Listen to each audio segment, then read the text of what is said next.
Let me first of all introduce our panelists and the concept of the whole panel. So these are industry professionals, and they're not all my former students, so that's a good thing. And what we're going to do is we're going to really go through their experiences of being a student, tackling the various issues they tackled through their early career, how they managed to weave through the various challenges of being an international student in Australia. You'll find that, yes, all of these stories have very successful, not endings, but very successful endings in terms of this panel, but it wasn't always so easy for them. There were a lot of struggles, and I know some of them personally, but there's nothing like human determination that helps you succeed if you really want to get there. So I'm sure you're going to enjoy listening to our panelists. But let me quickly go and introduce each one of our panelists. And as I introduce them, just give the crowd a wave so everyone knows who you are. So Anna Asanovic from Northern Health. She's a recent La Trobe Master's graduate. She's a communications advisor, a blogger, a content writer. She transitioned from a 10-year-long professional translation editing career into an exciting world of public relations and communications. Her passion for exploring the world and writing led her to winning the award for the best travel blog in Serbia in 2015. She's been living in Melbourne for the last 2 years, enjoying the city's vibrant coffee, food and culture. So please join me in welcoming Anna. We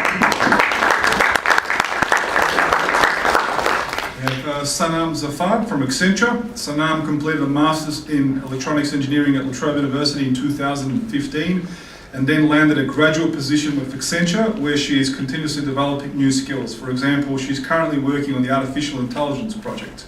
Previously, Sanam worked at Public Transport Victoria, Apple, AMP, where she developed her soft skills as well as her technical skills. Sanam has come from Pakistan in 2013, and one of her main goals is to become a role model to international students and inspire them by her own story. She believes that nothing is impossible and that you can achieve anything through perseverance, determination, and hard work. Please join me in welcoming Sanam. Another one of my former students, Sneha Kambralka from Telstra. Sneha has completed a Master's in Telecommunications and Network Engineering at La Trobe University. She is currently employed with Telstra Corporation as a technical specialist in the wireless transport domain. Her role enables her to create and test end-to-end designs for new RAN solutions. Her current projects are mainly in the fields of security and analysis in the RAN space. Please join me in welcoming Sneha.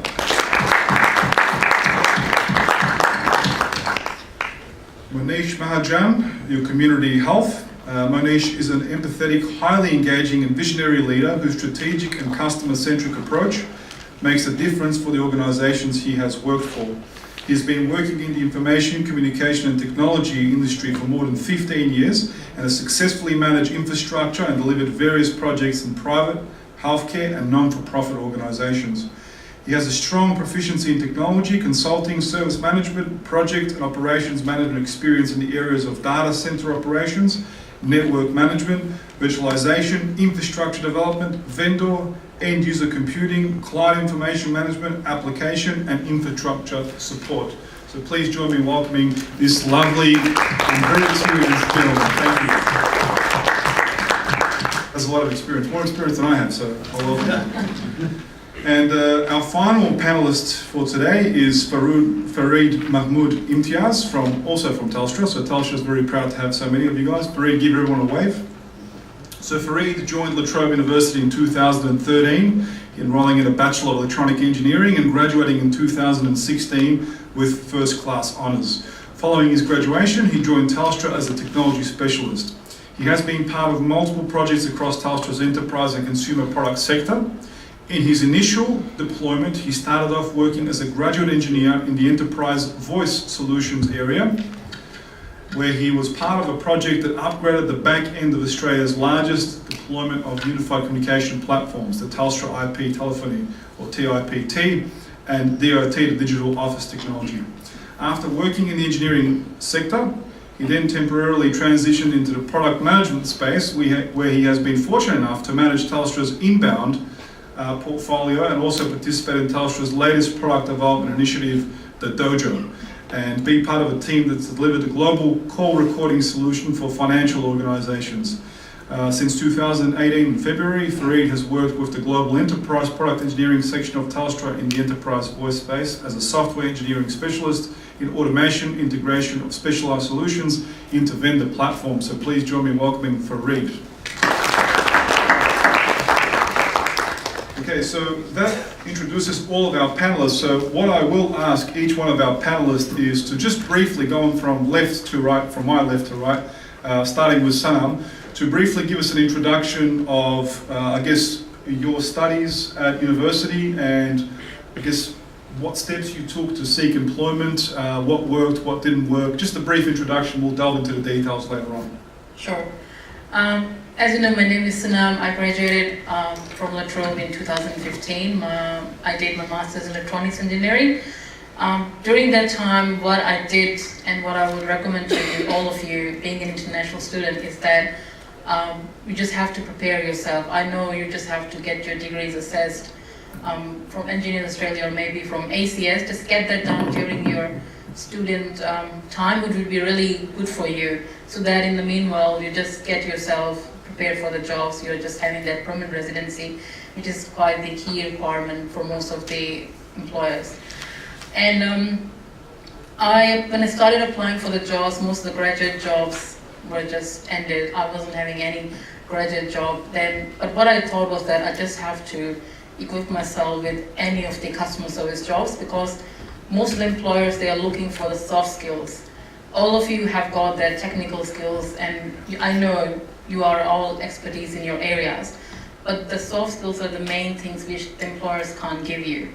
So I started working on that. So what I did was I just tried to build my network. I did networking in Engineering Australia, or even with the people whom I really don't know on the LinkedIn. LinkedIn proved to be really helpful for me, that the people I have to search, that these are the people who are expertise in my areas. I have to have a chat with them, that what did they do, how was their journey. It was really good. And then I came to know, that I was really weak in confidence. I was able to build my confidence with the time, and then I felt really, now I'm good in confidence. And the next step was that I have to get myself good in the soft skills. I started working in customer service environment. I got my tech support job in Apple as well. So these were really quite good experiences for me. And then I was having all those skills that would make me really good to get the graduate job. So what I would recommend is that you just have to take the small steps during your career. Take the small steps, prioritize your work, balance your life. You just don't have to go here and just balance and focus on your life, that's what you want. If you're just studying on the job during your study, it's not a good thing. What I would say, give the proper time to your study as well as the job you are doing. And the networking, I would say do networking, build contacts, meet with the people, ask from their experiences. That would be a good thing for all of you. Okay, my name is Sneha, and like Eddie mentioned, I finished my master's in telecommunications and network engineering from Trobe University. I sat right where you guys were sitting, attending all the different types of networking sessions that Eddie was organizing, and I think, like Sana mentioned, and like what you guys are already doing, you really need to put yourself out there. How you do that, how comfortable you are doing whatever you feel like doing, that's up to you. But Eddie and all the other platforms that are available to you, they will give you different opportunities. So it's up to you. And if you feel like this isn't the program, this isn't the way for you, if you're not comfortable doing this, find something that is and go for it. Because this is the time. You're almost closing to finishing your engineering degree or whatever other degree that is. The market is hungry for new and fresh people, even Telstra for that matter. In the news, I know our CEO Andy Penn said that we are releasing a lot of people. We're letting go of a lot of people. But my team has actually been given permission to recruit more people. And why do you think that is? It's because we need fresh blood, we need new people. And this is not just the case with Telstra, it's the case with all of the industries. There's a huge population in Australia right now. No offense, but they are old. They are older, let's just say.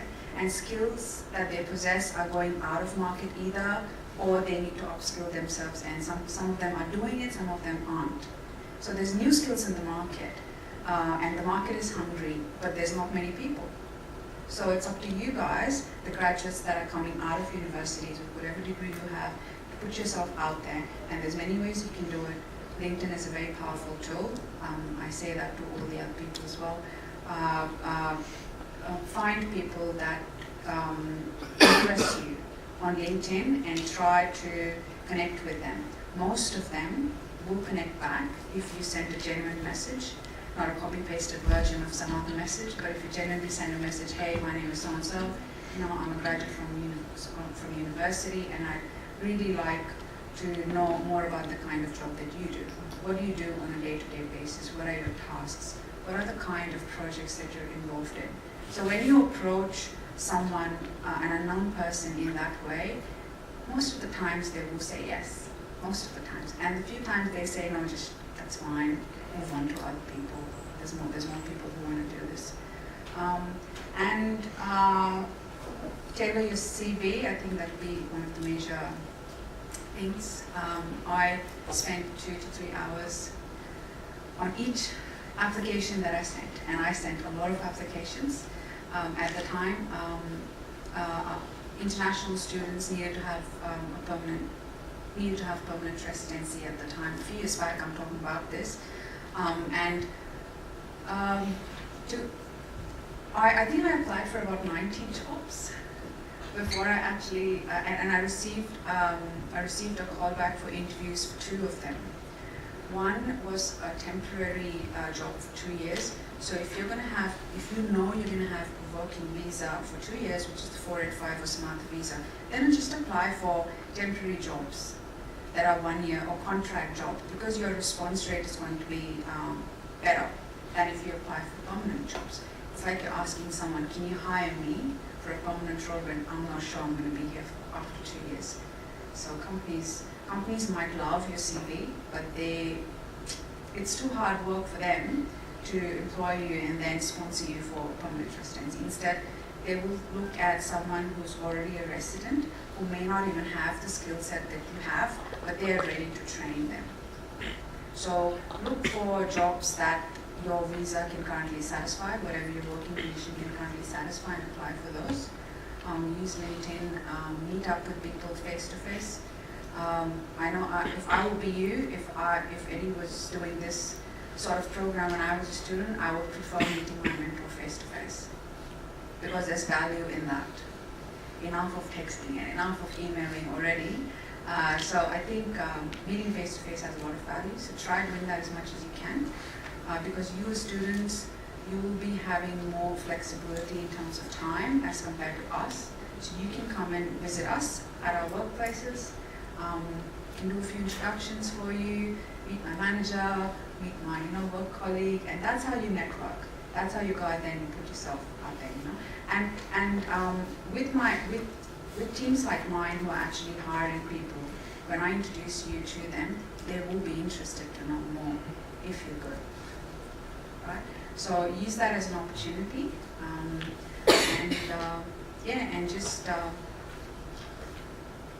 there's lots of experiences in terms of international job hunting and getting a job on the panel here. So feel free to reach out to any of us, not just your mentor, but also get outside your comfort zone, like Eddie mentioned. Don't just talk to people that you think will give you a good response, or who know you, who you can relate to. You will be in situations when you're networking where you will not know the person, and you might feel a little intimidated talking to them. But if you just push yourself a bit more and just have a few talking points ready. When I was doing networking, one of my talking points was the project that I was working on. It was a new project, not many people had heard about it. So that was my talking point. So if I approached someone from the industry, I used to start with that. Like, hey, this is the project that I'm working on. Have you heard about it? Have you heard about that? Or do you know someone in your company who's working on that? And 99% they used to say, no, I don't know. And that's how I got the conversation flowing with them. So either that or any other project that you're working on currently, you can use that as a conversation starter. if it's technical people that you're talking to. If it's non-technical people, then any other things that you're doing in university that are of interest, use that as talking points. So yeah, that and everything that Sam said. Thank you. Staying, Manish? Thanks, Eddie, for introducing me. I agree with all the points Sanam and Sneha mentioned. I think one of the challenges you have when you are international students, I think we have covered on that you're not only competing among yourself, but you're competing among all the Aussies who are looking for work.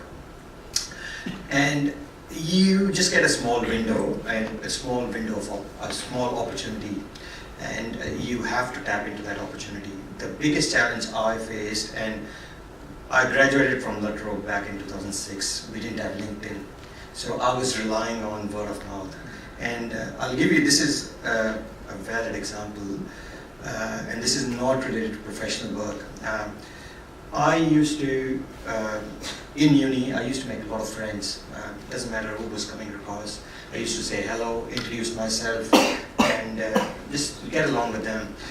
And one day, probably two months in this country, I was standing at Flinders Street, and someone just picked up his hand and said, "Hi, Monish from platform 1 to I'm guessing platform 3." And I wasn't wearing my specs. I couldn't see who that person is. And I just waved my hand. And out of courtesy, me and a friend of mine who was standing with me, we went from platform 3 to platform 1. Luckily, all of us were traveling to Preston. And they started a conversation. So I asked them. I didn't even remember his name because I was saying hello to everyone. So somehow I didn't want him to feel awkward and me to feel awkward that I don't know his name. So I started getting into conversation, and I knew his name from the conversation. While traveling, and this is just a matter of luck or maybe a social networking, which is word of mouth that time, that he mentioned that he's applying for a job at warehouse, and it was a standard, your student kind of job. And it started raining, matter of luck, and I invited him to our place, and he said his interview is probably in an hour's time. And all I told him was, his name was Shahid. Shahid, see, once you get job there, just let us know if you have any other opportunity. And I don't know what went in his mind. He said, "Why don't you join us? We'll go together, and there were two of them and two of us. If they get through, then they'll introduce us." And we went in there, and they hired all 4 of us. So what I'm trying to say is, luck plays a really good game, and also it'll give you a small opportunity, small window, and you have to tap into it. As I mentioned, unfortunately, we didn't have LinkedIn there, and Facebook was fairly new. In terms of other challenges, the other challenges you face is, I think back in 2004 or 2006, the rejection rate, so when I say rejection rate, if you apply 100 jobs, you'll get probably, say 100 is too much. If you apply 25 jobs, you'll hear back from 3 or 4 recruiters. And yeah, so we'll take 100 as an example. So you have a chance of hearing back that point of time would be around 10%, and you have to tap into that opportunity. So first thing you need to know is what have you written on the CV. Second thing you need to know is who have you applied for. Obviously, when you are applying, as Neha applied for 90 jobs, you can't remember all 90 applications. But you have to keep in mind, somehow, okay, you applied for Telstra, what was the role? You don't have to remember everything. Okay, thank you. Great. So everyone, as Eddie said, I studied in La Trobe, was one of his students once upon a time, and Eddie was also my mentor in university. So thank you, Val, as well, for having me here. So I'm probably the youngest on the panel right now. So I studied the Bachelor of Electronic Engineering, joined in 2013, finished in 2016. And while you're still at university, get involved in as many activities as you can, because that's what I did. Starting from my first year, I was lucky enough to bump into Eddie, who told me take up a role in the IEEE student branch at Trobe University. From there, my first role wasn't that great. I was just well, it was great for what I did, but I mean, compared to the other roles, I started small, is what I mean to say. I was just a second-year student representative, and then I slowly worked up to taking minutes, became the secretary. And from there on, I got involved in another program which was called LIEF, which I don't know if it's still around or not. It's still around. Still around, yeah. So in that program, I became the lead facilitator after working in there for a while. Started running workshops on my own, presenting to groups of 30, 40 students. So that gave me a lot of confidence on how to present to people, how to communicate with people outside of university.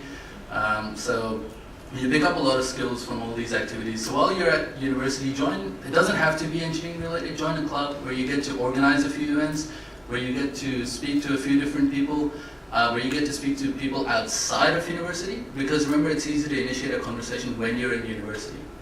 You just ask the other person, oh, what do you study? What year level are you? And what subjects do you do? Oh, I do this. But when you talk to someone outside, it's a completely different situation. Like, it's a completely different conversation that you go into. Anyway, so I fell into the same trap that a lot of the international students fall into. I made one generic CV, one cover letter, I changed a few things, and I copy-pasta that thing everywhere. And everyone does that, and it's normal, because we don't know what to expect. And the HR people in Australia are so well-trained, the recruiters are so well-trained, they can spot when someone has copy-pasted something. They'll be able to tell when something is generic. They can open a cover letter, and within 10-15 seconds, they'll be able to tell you, oh, this person's just changed the name of the company and send that to you over here. So don't fall into that trap. Like Sneha and the others said, tailor your CV and cover letter to the jobs that you're applying for. Look at what it is that the company requires. I'll give you an example. When I was applying for my role at Telstra, the recruiter, I sort of got a hint that they were going to put me in the unified communication space, one of the things that Telstra does. I went online, Google News, different sources, LinkedIn, and I saw what Telstra was doing in this space. And they needed someone who had good programming skills. They needed someone who could do Python shell scripting. They needed someone who had a bit of knowledge about voice over IP, some theoretical knowledge, because they posted these job ads, and they also posted their company strategy about where they wanted to take the product next. So I did some research onto that. As soon as I went to the interview, the HR manager probably had his list of what he wanted to see in a candidate, and I had prepared for my list, and if he wanted A, I gave him A. If he wanted B, I gave him B. If he wanted C, I gave him C. I was prepared to answer everything he wanted to hear. And when you prepare that way, there's nothing stopping you. You're really prepared for the job. But if you apply for 100 or 200 jobs with the same cover letter, CV, and you get a call one day, believe me, it is a recipe for failure. That's what that is. And lastly, I mean, we'll have a chat afterwards, but lastly, just another thing that I paid attention to, and sort of Eddie helped me get rid of that, is whenever you put your skills on your CV, whenever you say proficient in C, proficient in VHDL, proficient in Python, please mention how you're proficient in it. Give examples or relate them to projects you've done. Don't say proficient in C, because everyone who's applied for a software engineering job is proficient in C. How are you proficient in that? Have you done university projects? Have you worked in some internships where you've used it? So just a few things I had to take care of, and yeah, we'll chat further. Thanks. Thank you. Yeah. So I arrived to Australia in July 2016, and I didn't know anybody here. And I went to one of those, I think it was Study Melbourne, workshops on how to find work in Australia. And the first thing, one of the recruiters who actually had held that workshop told us that 80% of all jobs are found through networks, and they're not advertised anywhere, and that we have to build connection. And my first thought was, okay, I don't know anybody here, how I'm going to find work here? Like, just pack my bags down and just go back. And I didn't know what to do. And over time, how always somebody knows somebody here, and somebody has cousins or friends in Melbourne, I connected with a couple of people, and they all told me, do internships. And I had no idea how to find an internship in Australia. I had no idea who to contact. Do I approach directly a company? How do I find it? And then one of my lecturers actually told me, well, the University of La Trobe actually has an internship office. They will help you find an internship. And I was like, wow, really? Because I studied more than 10 years ago back in Serbia. We didn't have these services. And when I met Diane, who works here in career and employability services, so if you're looking for an internship, write down her name. She actually helped me land my first internship, and it was a startup. And I actually really got working there in their communications. So while I was studying actually public relations, I got to actually do what I was studying. I wrote their press releases, I organized some events. So that internship led to a part-time role. And that was the first professional role. So technically, I was in a way lucky enough that the first internship that I had led to a job offer in the area that I was studying at the time.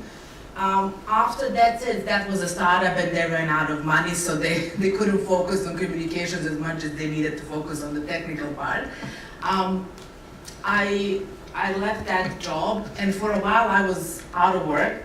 And that was a challenging time because like they said as well, I had one CV that I told people would be like impressed by my career and what I did before. And then I had a friend who worked in H&M in Burke Street, and she said, we're hiring retail people, why don't you apply? And I was like, yeah. So I sent them my 4 pages CV of my translation career and editing, thinking that they would like be impressed. Did they call me? No, nobody called me. And I was like, and that kind of rejection really hits you hard because of, like I was thinking, oh my God, they won't even hire me to sell clothes. Like, how will I find any job here? And then I realized, yes, you need to tailor definitely your CV to what they are asking, and try to find, even if jobs were not like directly, for example, retail, if you did anything that was customer facing, even if it was hospitality, try to showcase those skills. So at the moment, before my current role now, I think I have 5 different CVs for different. I have one for events, one for comms work, one for hospitality, one for retail, one for writing. And then I learned that like after many rejections. And the internships that I did, I actually, after those 2 years, I've done 4 internships. 2 of them I found through Diane, through La Trobe services. One was at La Trobe as well. And I found 2 of them through LinkedIn. So a lot of companies advertise their internship opportunities through LinkedIn, and I know a lot of people who landed roles after internships. So internships are a good way for you to just showcase what you know and get a feel of the Australian workplace. And it's also a very good opportunity for you to see where you want to work. Because I've interned, for example, at a startup. I've been to that Trobe University, and those are 2 completely different environments. So an education environment, a startup, completely different dynamics, completely different way of working. It's good for you to get a feel of different industries, because I'm sure many of you might not have a clear idea exactly where they want to work or what kind of. So that's the internship a very good opportunity to like test all these and see where you fit in, what feels good for you. As well as internships give you opportunity to actually do practical work, which you can showcase later. In my case, I can't say that I know how to write, because they will say, okay, what did you write? Give us a link, show us some of your text, because in communications, writing is a skill that you need to showcase to others. So I had like a base of press releases that I've done, or blog posts that I've done, that I could send a link to an employer and say, okay, this is what I've done. If you like what I wrote, this is my style of writing. So have something to showcase to your future employer, whatever your industries are, project at work, internships, your own private time, but something that you can refer to when you go to job interviews. Thank you very much, guys. So what I might do is I've got a bunch of questions here, but I want to give you guys an opportunity, given that we have maybe another 25 or 30 minutes left over. So when I ask who has a question, I'm expecting to see a few hands go up. So first of all, who has a question for our panelist? So who wants to take a stab at the question?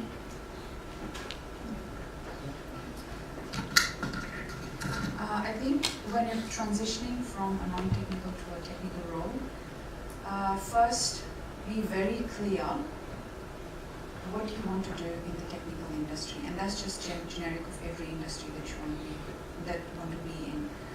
Are you interested in software? Are you interested in hardware? Are you interested in solution designing? Are you interested in testing?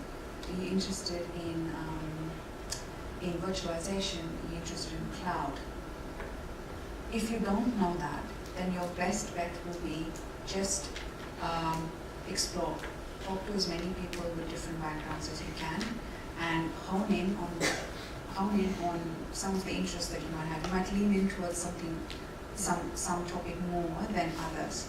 So that would be your first thing, is to find out exactly what. So my question back to you is, do you know what It's something we're still exploring. you're still exploring? In that phase, Yeah, right now. yeah. So I think that would be the first thing. Once you find out, you get a feel of, okay, I want to do, say, software or cloud, for example, then reach out to people who have that experience and find out from them what is the industry looking for right now. Don't talk with people who have had that experience who aren't doing that kind of job at the current time. Look for people who are doing that job currently on LinkedIn or through contacts or through Eddie. Just find out and ask them, what does the market look like? What does the market need? That person is obviously already doing his job, but then is he upskilling? Are they upskilling to something different? Are they doing Amazon Web Services? Just throwing a few words out there if someone's interested. Are they doing training in Amazon Web Services? Or are they doing some sort of training in cloud environment? Are they learning Python? Even though they have a job and they have certain things that they're doing, maybe there's more than they need to do, and you can find that out. And once you do find that out, then you have a clear path. Okay, maybe if I want to work in cloud environment, I need to do some courses in Amazon Web Services and Google Cloud, because those are the two companies that are now big on cloud infrastructure. Yeah, so that's how you work on it. I'll just add on to that. I think it's all about being reactive versus proactive. And what I mean here is, as Neha mentioned, you need to find out what's in the market. Is AWS or Google Cloud in the market? Along with that, you need to find out, and this is around your own search. You have to search and find out what's going to misspell this word all the time, what's going to be in the market in next year or two, because that's where you're going to hone on to your skills. Whatever is going to come in the market for in another year or two, so if you already specialize or if you have a little bit of skill set, so you already have a plus point above all the other applicants. So I suggest go with what she's mentioned, be reactive, but there's an element of you who has to be proactive. As you would have heard from my experience, I still haven't worked out what I want to be in. And that's why you see I've done this, and I'm doing exec MBA to brush up my business skills now along with technical. So it's a journey. I don't think you'll ever be able to figure out. If you are able to figure out what you want to do, that's really good. That means you understand who you are and what you want to do. I haven't been able to figure out at this stage. It's a journey, and you'll figure out whether you want to be part of database or networking or programming or maybe latest technology. So it's a really good question, but I think it's a difficult one to answer. My answer is all, just prepare yourself for what will be the next boom or disruption. What I would say is that even if you want to go into a technical role, your non-technical skills will help you a lot. Because as I mentioned before, most of the employers, they say that we will give you the training, we will build your skills, the only thing we can't give you is the soft skills. If you really don't know how to communicate with the people around you, you won't be able to sell the product, because at the end of the day, you're working for a company, you're selling the service, you're selling the product. So you just have to communicate really well. And that's why the graduate programs have been designed for all of you. If you really don't know where you want to go, so the graduate programs really help you. They will circulate you around different business area, give you a bit of taste for those graduate programs, that where do you think you're going to fit best. So internships, the non-technical skills, even the customer service experience would help you a lot. It will be like, most importantly, your communication skills, confidence, and it will help you build the networking as well. Just even if you don't have the technical skills, what I would say is have a look. There are so many courses available online, even on LinkedIn. LinkedIn is offering courses. Linda.com, even on Sage. You just can have a look over there, see that it is something that excites you. So what I would say, always make yourself available for these courses. Don't try to make yourself idle, just keep yourself busy. Do some volunteering. Volunteering also helps you a lot. Even if it's not for your engineering society or anything, you can get yourself engaged outside the university. It will help you a lot. Sam, you made a very good point, and I will highlight it again. You know, companies will put a lot of, just to tie things together, companies will put a lot of time into developing you, but a person can't be developed if their attitude stinks. Yeah? You know what attitude is. So you have a very good attitude. I don't know, you've never met you before, but you have a very good attitude. You've asked questions, you're very polite, you're very articulate. So that to me says, without even knowing you, I could work with you. Yeah, I could work with you right now. I could mentor you, regardless of how good you are, unless you've got the right attitude and you can fit into their workplace culture. So that's something that really stands out amongst individuals. And it's very easy, just from an academic point of view, when I stand and give a lecture, I can kind of feel around the room whose attitude is good and whose isn't. Not always correct, but most of the time I'm correct. And that to me determines whether I want to supervise you for a project, whether I want to give you additional help, go the extra mile, or whether I'm just going to shut the door in your face because you don't give a crap, so I don't give a crap. So that's very, very important. Just take that into consideration. All right, one more question from the front here. Hi, Robert. Question to all of you speakers. Do you have a morning routine or like a night routine or something like that? And like, what are your goals for the future? I mean, like, do you maybe want to open a business for yourself or something? I mean, like, because when you're sticking for a company for, let's say, 20, 30 years, it's kind of boring for me. So like, I'm studying sport management. That's completely something different, but like, yeah, what are your goals? Like, how do you structure your future?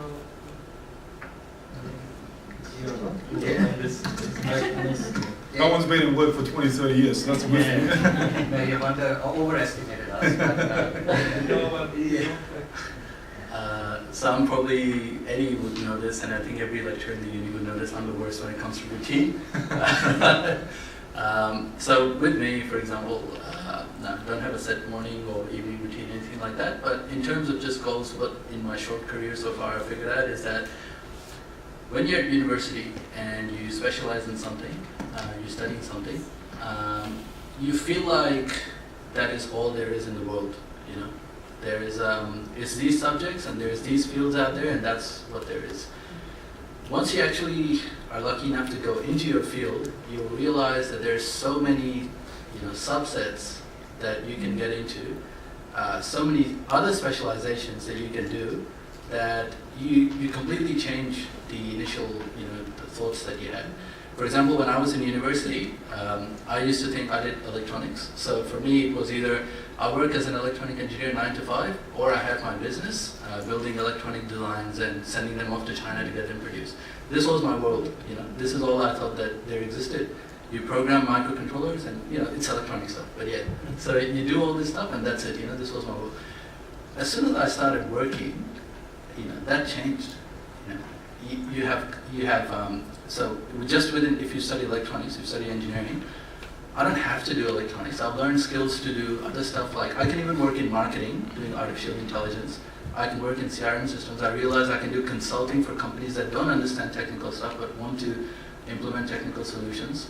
Lot of experience or career where I felt that, you know, I've got enough technical skill set and I need to upskill myself.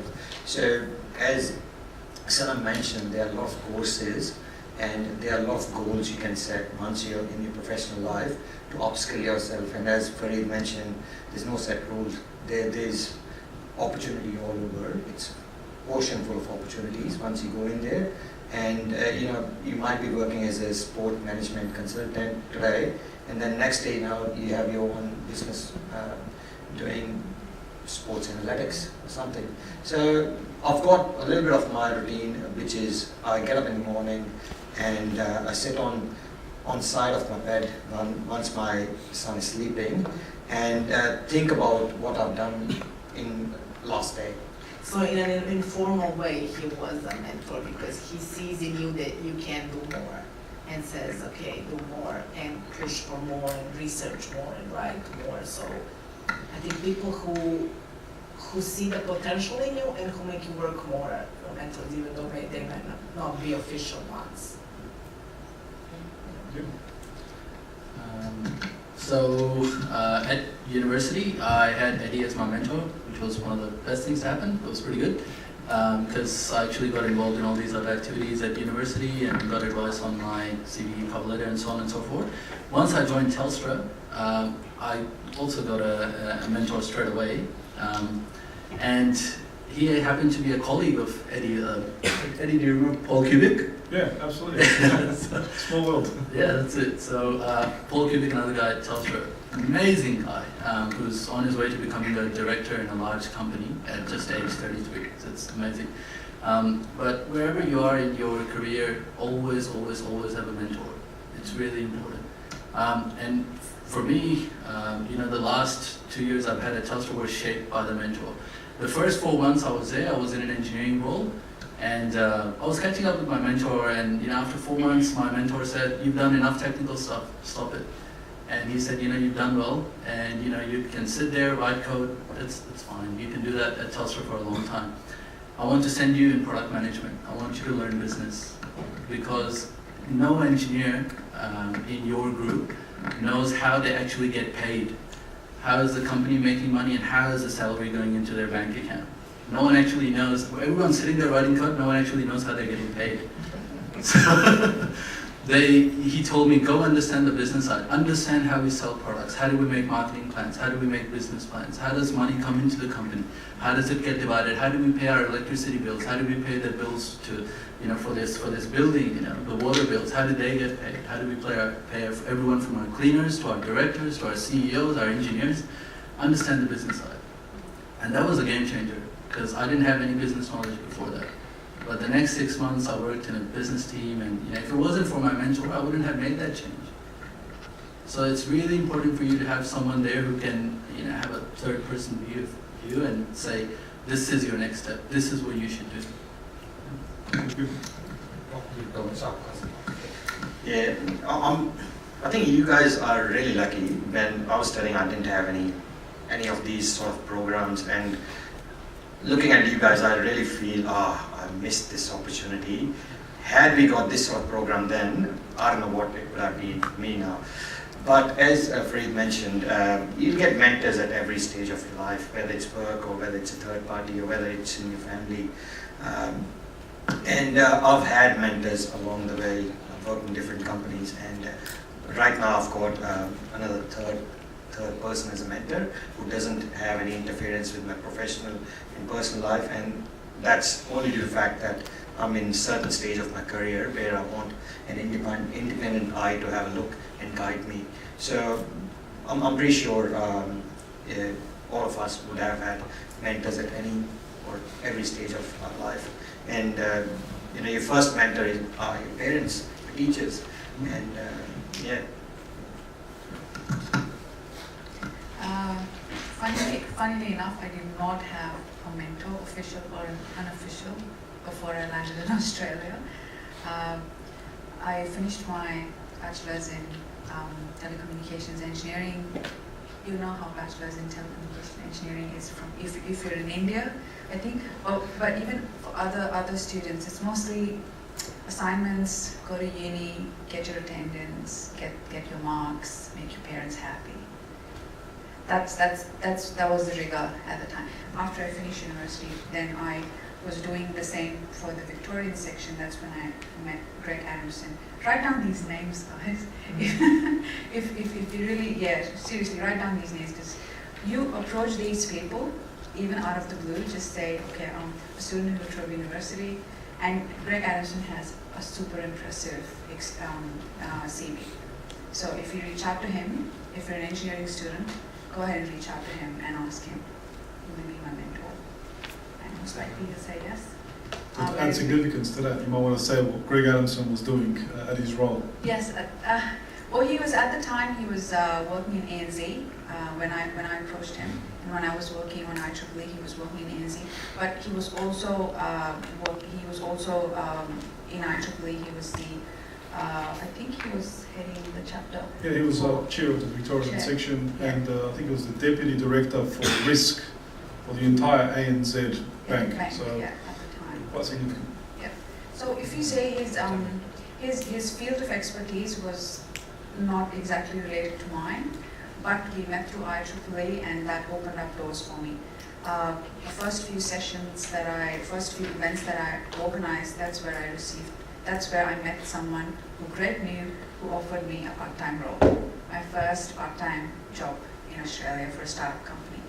And then after that, when I started in Telstra, like Fareed mentioned, we were given the opportunity to have a mentor. That was Stephen Howell, and also Envinal, Envinal as well.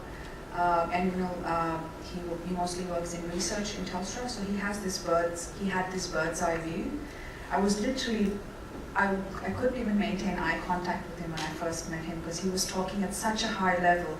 I constantly had to make notes just to keep up with what he was saying, so that I can then come back with more questions. So I had to set up another session so that I could talk and ask questions, and he could listen and give me the answers. So in Telstra I've had 2 mentors so far, and then again in my team I've had another one who's currently guiding me to do the kind of solution designing, not just on the technical side, but also on the management side. My manager and another senior technical specialist. I think it's more about you guys being ready to have a mentor in your life, because it's a very good bond to share with your mentor, because that kind of guidance that you get, you won't get it anywhere else. Yeah, thanks. I totally agree with Sneha. Sneha's mentioned really good points about mentoring and how it can really help you. When I first came from here, I was just having totally different education back in Pakistan. Like the teachers are a bit more, like they're not too much having that relationship with the student. And I didn't like the engineering, but when I first joined the Trobe and I had my contact with teachers, so especially Eddie, I still remember my project is personal mobile communication, and the feedback that Eddie gave really helped me, and it motivated me a lot, that there are teachers out there who really inspire me. They're really giving me good feedback. So I was really feeling good that I have to be really getting inclined about pursuing my career towards engineering, and I should like it really. But then, even when I went outside of my uni, I was still having contact with Eddie, and by having what Eddie is doing for his students, and also he has got the Boston Foundation he's supporting, and he's supporting students all around the globe, even IEEE, the La Trobe students. So that really made me that I have to be like Eddie. Eddie is just a role model, I would say. So he's my first mentor, and then when I thought that I should be a mentor for the other students, then I was looking that I should develop my leadership skills. But on my way, when I first joined the center, I was having the career counselor who helps us that where we want to navigate, how we can get ourselves promoted, and the mentors as well who guide us that this is you should do and this is what you shouldn't do. I'm also having one of my mentors, he's Engineering Australia CEO, Peter McIntyre. He helped me a lot, and the best thing he gave me, he says that the person who can give you the best thing is the advice, the feedback.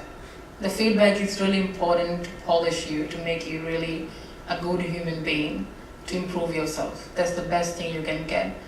So that's where I thought that I have to be doing something for all of you guys, to mentor you, to guide you, that what can be really helpful for you, like all of you guys are doing. So just take something out of it. It's just not you would be communicating with us. It's just like we would be sharing experiences with all of you. And mentoring helps you a lot, because sometimes we don't know that where are the things we have to improve ourselves, what's I'm lagging behind. So it helps you because when you come to know about the experiences of the people, you know, oh, this is something I have to improve, or this is something I don't really know. Then you keep on improving yourself. Then you build your skills, your leadership skills, mentoring skills. You get passionate with time. All it takes time, but just take some good notes out of it. Yeah. All right, thank you very much. And by the way, I didn't arrange this panel so that a lot of people here were mentored by me. Manisha, you sure you weren't mentored by me? Even though we're sorry about that. All right, I'm going to throw the questions back at you guys. So who has a question for our panelists? Okay, a bunch of questions. So I think your hand went up first, right? So, yep. Yeah. Just loud and clear so everyone can hear in the back as well. So most of you are in technical field, and I just want to know what skills you all had known or are currently trying to learn that aren't related to your field, but you have to learn now. So like you mentioned just now, you went to the business side and you learned how business works, and I believe maybe like knowing how digital marketing and social media marketing works in this day and age is also useful. So I'm in the biotechnology background, but I just want to know what you all think is like things that I should be looking into rather than just my scientific research and stuff like that. Okay, so just let's keep the answers as short as possible so we can get everyone to go. So what skills should you be looking out for right now? Or I guess what would you have liked to have known at the time when you were studying to prepare you better for the workplace? I guess that's kind of where you're going. So, okay, I'll just start.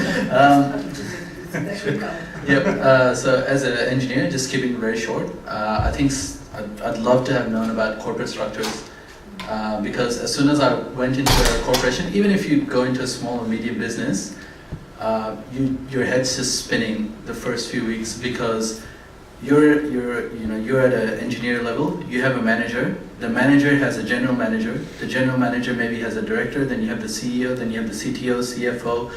The whole company is so big, you just don't know where to go for information. But if when I was in my course, I wish I had some knowledge about how companies work, so that even when I went for interviews, I had better knowledge of what to ask the company, in terms of what their strategy is and what they do. So just, yeah. Anyone else want to throw an answer at that one? He's absolutely sorry. So once, I think this we all would agree here that none of us, I'm speaking on my behalf, and Fareed has already added, I didn't know about the corporate structures, that who sits where, and even at the panel level when you are getting interviewed, you don't know what's their designation. So it's good to understand the basic organization structure, and specifically if you're going for an interview in a specific organization, just have a look at their organization chart and find out A, B, C, where they sit, and if you have more knowledge about the other interview panelists, find out where they sit so that you can answer and correlate when you're answering. That'll build trust. Yeah. Okay, thank you guys. Let's move on to the next question. I think you were next and then you. Sorry, yeah, go ahead. So the fact that all of you are sitting here definitely finds that you've been extra successful as compared to the other students at uni life. And I just wanted to ask a question which would relate to your personal life as well, apart from the job. What skills and what qualities do you think you guys possessed compared to other students that made you stand out? Very good question. That's a good question, but I wouldn't say that we've been more successful and they haven't, because definition of success differs from person to person, right? For me, maybe definition is sitting at this position. For Fareed, it might be different. For Sneha, it might be different. So I wouldn't say that. What skills I had, I think this I've learned just now in a few years back, that I could relate to the people. I had more personal approach rather than more informal kind of, more informal approach than formal approach to begin with, and that helped. I don't know. Any other one? I can say try to push yourself like to network and to go out there even like maybe you don't feel like it or you're tired from uni or you want to stay home or because I think that the process of adapting to a new country is not only finding work, there's a lot of emotional ups and downs through the 2 years here, especially when you face all these rejections at work and you have all these things going on in your head, degree or not in your area, because a lot of people who helped me have maybe no connection to communications, but generally gave me a lot of advice in life in Australia, finding work in Australia. What made you stand out, Farid? Probably, well, for me personally, like, as there was a very good point made that everyone has a different definition of success. But for me, since day one, since I came to Australia, it was all about, I came here and I want to make the most of it. Because back home, my family struggled a lot. It was difficult. My dad didn't get the opportunity to even go to university. Mom went to university but became disabled, didn't have the chance to work. For me, it was all about, my parents couldn't, they had a dream, I have to fulfill that. And for myself as well, I got this opportunity, lucky enough to come here. I have to make the most of it as I can.